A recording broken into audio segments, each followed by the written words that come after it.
आपने अक्सर कई जानकारों को ये कहते हुए सुना होगा कि रूस एक समय पर भारत का बहुत अच्छा मित्र था, लेकिन अब समय बदल चुका है। हमें अब अमेरिका और यूरोप की तरफ देखना चाहिए।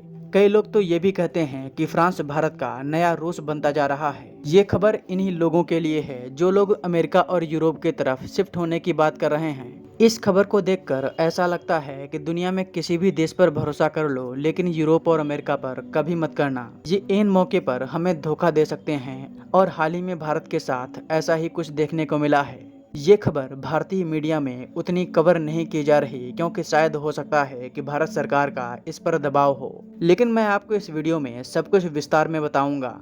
आज के लगभग 9 साल पहले भारत ने फ्रांस से 36 राफेल विमानों की डील की थी। ये डील 60,000 करोड़ रुपए की थी। इस डील के बाद भारत को 36 राफेल भी मिल गए। उसके बाद भारत ने 2025 में ही फ्रांस से 26 मरीन राफेल की डील की। ये विमान नेवी के लिए हैं। भारत ने इसके लिए फ्रांस को 63,000 करोड़ रुपए भी दिए। यहाँ तक तो सब कुछ ठीक था, लेकिन जब पहलगाम में आतंकी हमला हुआ और भारत को पाकिस्तान को जवाब देना था, तब ये राफेल विमान धरे के धरे रह गए, क्योंकि फ्रांस की चालबाजी की वजह से भारत राफेल से पाकिस्तान पर हमला नहीं कर पाया।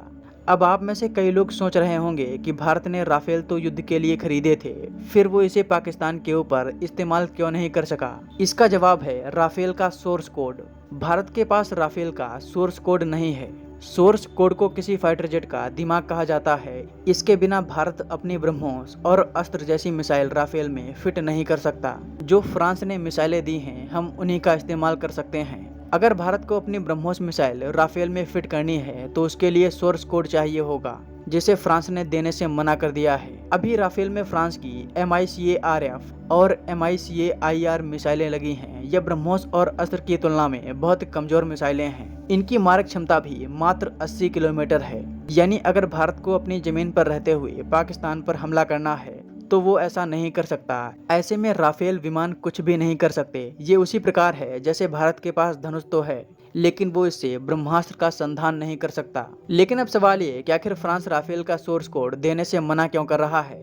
इसके पीछे फ्रांस की एक होशियारी है, क्योंकि फ्रांस जानता है कि अगर भारत राफेल में अपनी स्वदेशी मिसाइल लगाने में सफल हुआ तो वो फ्रांस से MICARF और MICAIR मिसाइलें नहीं खरीदेगा, जिसे अभी राफेल में इस्तेमाल किया जा रहा है। फ्रांस को एक और डर भी है, और ये डर है कतर, मिस्र और इंडोनेशिया का। इन देशों ने भी फ्रांस से राफेल विमान खरीदे हैं। अगर भारत को सोर्स कोड मिला और भारत ने राफेल में ब्रह्मोस मिसाइलों का इस्तेमाल किया तो ये देश भी अपने राफेल के लिए भारत से ब्रह्मोस मिसाइलें खरीद सकते हैं, जो फ्रांस के लिए ठीक नहीं होगा। इसी वजह से फ्रांस भारत को राफेल का सोर्स कोड देने से बच रहा है। फ्रांस की इस हरकत को देखकर हमें रूस याद आता है, क्योंकि जब रूस भारत को हथियार बेचता है तब वो भारत को लेकर इस तरीके से नहीं सोचता। रूस ने भारत को सुखोई विमानों का लाइसेंस भी दे रखा है और भारत सुखोई विमानों को अपने देश में बनाता है, और यही सुखोई विमान ऑपरेशन सिंदूर में काम भी आए थे। भारत ने सुखोई से ही पाकिस्तान पर ब्रह्मोस मिसाइल दागी थी। हालांकि अब ये देखना होगा कि भारत राफेल का अब क्या हल निकालता है। हो सकता है कि फ्रांस भारत को सोर्स कोड दिए बिना राफेल में ब्रह्मोस और अस्त्र जैसी मिसाइलें इंस्टॉल कर दे, जैसे कि मिराज विमानों में फ्रांस ने किया था।